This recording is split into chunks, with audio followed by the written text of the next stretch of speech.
kuidagi enda elus siukses hetkes, et ma tundsin, et kuidagi tahaks mingit muutust ja midagi uut ja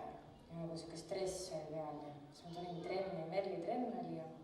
mäletan, ma läksin, kui sa ütlesid, et me saaks teha nagu improvisatsiooni, tehke mis te tahate ja ma lihtsalt lasin kõik minna ja ma läksin ära ja ma lihtsalt, mul nägu naerul, ma tundsin ennast nagu mingi, nagu ma oleks kuskil teraapias käinud ja see oli lihtsalt nii vabastav ja mul oli nagu, ma ei tea, mul oli tõesti väga hea olla seal ja pärast seda.